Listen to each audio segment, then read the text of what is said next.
प्रिय छात्र एवं छात्राओं, मैं संजय सिविल फोरम में हार्दिक स्वागत करता। जैसा कि आज मालूम है, आज 7 जून 2025 है, दिन शनिवार है। आज हनुमान जी का भी दिन।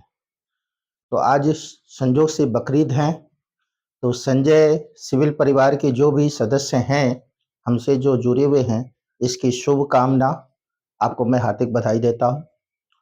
तो निश्चित तौर पर वीडियो देने के क्रम में वीडियो को आगे बढ़ाते हुए जो आगे की क्रम में वीडियो आएगी वो आप भली भांति पूर्व के वीडियो से परिचित हैं ही। तो मैं मौर्य पीरियड को शुरू किया था। हिस्टोरिकल हिस्ट्री के तहत मैं मौर्य पीरियड को पढ़ाया था। चंद्रगुप्त मौर्य, बिंदुसार, अशोक के बाद मैं मौर्य पीरियड की एडमिनिस्ट्रेशन ऑफ मौर्य पीरियड पढ़ाए थे। पूर्व के वीडियो में मैं economics lab of Maurya period पढ़ाया था। इसके बाद मैं आज जो वीडियो प्रस्तुत कर रहा हूं उस वीडियो में मौर्य पीरियड के संदर्भ को लेकर ही है। तो शीर्षक है प्रोटो हिस्टोरिकल हिस्ट्री के तहत जो है social life of Maurya period, है ना। क्या है? Social life of Maurya period, है ना। तो ध्यान दीजिए, यानी मौर्य पीरियड की सामाजिक स्थिति आज के वीडियो की कड़ी है। तो प्राचीन भारत के इतिहास में एक अखिल भारतीय साम्राज्य जो उत्तर भारत, दक्षिण भारत, पूर्व भारत और पश्चिम भारत, दक्षिण भारत में तमिलनाडु और केरल को छोड़कर संपूर्ण भारत के क्षेत्र में एक अखिल भारतीय एकीकृत शासन को देने वाला इतिहास प्राचीन भारत के इतिहास में मौर्य पीरियड है। तो मौर्य पीरियड की सीमा ईरान, इराक तक लगती थी और समूचे भारतीय उपमहाद्वीप पर तमिलनाडु और केरल को छोड़कर एक विशाल साम्राज्य को कायम किए थे मौर्य पीरियड के लोगों ने, राजा ने। तो इतने बड़े विशाल समाज में उसकी एडमिनिस्ट्रेशन पावर भी बहुत मजबूत है, उसकी इकोनॉमिकल लाइफ भी काफी मजबूत है और उसकी सोशल लाइफ भी बहुत मजबूत है, उसकी आर्ट एंड कल्चर भी मजबूत है, उसकी रिलीजियस लाइफ भी मजबूत है। हर दृष्टिकोण में उसमें विकास हुआ। तो आज की कड़ी में मौर्य पीरियड की जो सोशल लाइफ है, इस सोशल लाइफ के द्वारा जो है कौटिल्य के अर्थशास्त्र और मेगनास्तीज की इंडिका की जो रिफरेंस है, इस दोनों के माध्यम से मौर्य पीरियड के समाज को बताया गया है। तो फ्रेंड्स ध्यान दीजिए, मैं पहले लाता हूं कौटिल्य उस महान गुरु के बारे में, विश्व के सबसे महान पंडित, राजनीतिक और औसा पृथ्वी पर कभी कभी ही कोई लोग जन्म लेते हैं ऐसे पंडित, ऐसे विद्वान को। तो कौटिल्य की जो अर्थशास्त्र है, उस अर्थशास्त्र में बताया गया है कि मौर्य काल की जो समाज है उसके 4 भाग है: ब्राह्मण, क्षत्रिय, वैश्य और शूद्र।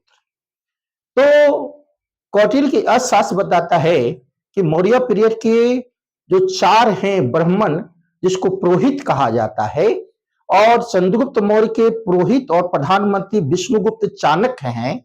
इसके बाद बिंदुसार के जो प्रधानमंत्री हैं वो खल्लाटक हैं, और अशोक के प्रधानमंत्री पुरोहित राधागुप्त हैं। तो निश्चित तौर पर समाज में सबसे ज्यादा ब्राह्मण पुरोहित की ही बोलबाला थी। वह एक अच्छे यज्ञ करता थे, एक अच्छे कानूनविद थे, एक अच्छे गुरु थे, एक अच्छे शिक्षा देने वाले। तो निश्चित तौर पर कौटिल्य कहता है कि समाज जो 4 है, ब्राह्मण, क्षत्रिय, वैश्य और शूद्र, उसमें सर्वोच्च स्थान पुरोहित का है। और पुरोहित तरह तरह के यज्ञ कराते थे और उस यज्ञ के बदले में उसको जो है दान में जमीन भी दी जाती थी। और पुरोहित को जो दान में जमीन दी जाती थी उसको ब्रह्मदेव भूमि कहा जाता था। क्या कहा जाता था? ब्रह्मदेव भूमि कहा जाता था। अब दूसरा वर्ग आता है क्षत्रिय। तो मौर्य काल की सीमा बहुत दूर दूर तक है। तो सीमा की रक्षा कौन करेंगे? हमारा और पूरे राज्य की रक्षा कौन करेगा? तो वो क्षत्रिय करेंगे। समाज में उसका दूसरा स्थान है क्षत्रिय का, और तीसरा स्थान वैश्य का है। तो मौर्य काल की व्यापार राष्ट्रीय और अंतरराष्ट्रीय दोनों है, और यही कारण है कि व्यापार भी चरम बिंदु पर है और वो स्थल और जल मार्ग दोनों से व्यापार हो रहे हैं। तो व्यापार में भी काफी विकास हुआ और व्यापार जो है अलग अलग श्रेणियां के माध्यम से व्यापार करते। मौर्य काल में जो परिवर्तन देखने को मिलता है, काफी परिवर्तन, वो शूद्र की स्थिति में देखने को मिलता है।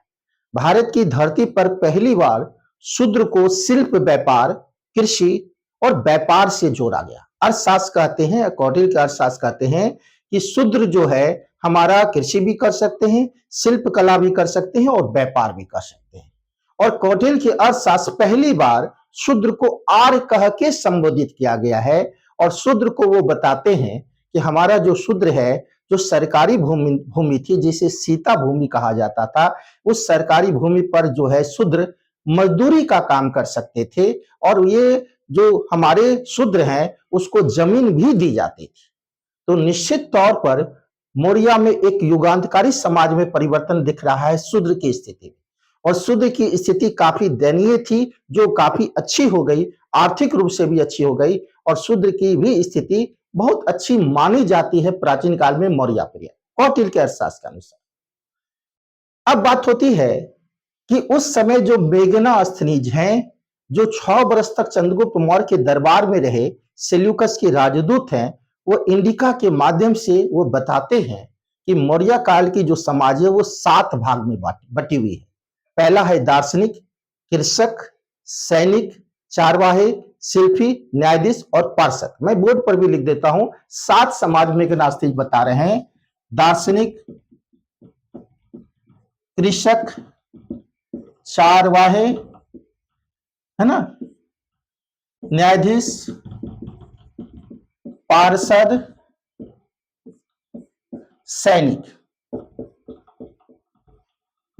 और न्यायाधीश।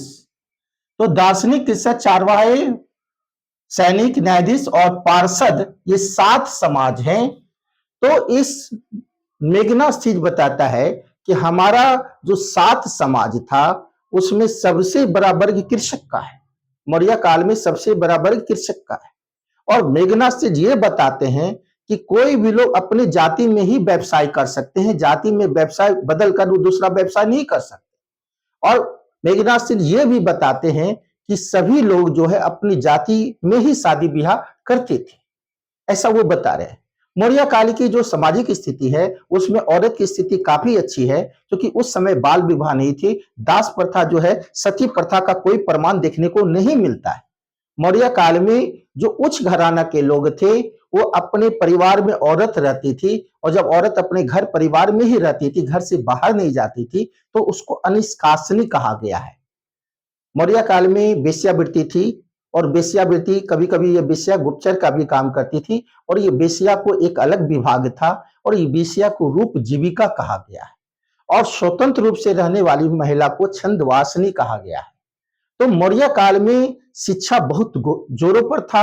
उस समय की सबसे मौर्य काल में सबसे प्रसिद्ध विश्वविद्यालय तक्षशिला विश्वविद्यालय है, और यही तक्षशिला विश्वविद्यालय में चंद्रगुप्त मौर्य भी पढ़े थे। तक्षशिला के अलावा शिक्षा का मुख्य केंद्र जो है वो बनारस है और उज्जैन है। तो शिक्षा का 3 महत्वपूर्ण केंद्र है। सबसे महत्वपूर्ण केंद्र तक्षशिला है, इसके बाद बनारस है, उसके बाद उज्जैन है। तो मौर्य काल में शिक्षा भी बहुत जोरों पर था। मौर्य काल में प्रौद्योगिकी शिक्षा भी दी जाती थी, यानी साइंस टेक की भी शिक्षा की प्रचलन शुरुआत हो गई मौर्य काल में। इसके बाद मौर्य काल की जो मनोरंजन की साधन है वो नृत्य है, रथ दौड़ है, घुड़दौड़ है, ये सब मौर्य काल की मनोरंजन के मुख्य साधन हैं। तो निश्चित तौर पर मैं आज वीडियो में मौर्य काल की सामाजिक की हर फैक्टर को तोड़ा हूं, और कॉन्सेप्ट के साथ, वो आपके लिए बहुत ही मूल्यवान है। हर एग्जाम के सीएस के मेंस के व्यू से, पीटी के व्यू से भी। आप, मुझे आशा है कि आप वीडियोस को देखिए, हर अपना कॉन्सेप्ट को क्लियर कीजिए, और एकदम अपने लक्ष्य के प्रति अडिग रहिए। और जो बच्चे अभी सफल हो रहे हैं 17वीं में, आगे 71वीं भी आप लोग भर रहे हैं, उसमें भी अपनी परचम झंडा लहराइए सफलता की। और इस सफलता के साथ आप आइए, मैं आपके साथ हमेशा सदा हूं और तत्पर रहता हूं, वीडियो दे रहा हूं। और डेडिकेशन के साथ अपनी पढ़ाई को जारी रखिए। इसी के साथ अपनी वाणी और वीडियो का ही विराम देता हूं। धन्यवाद।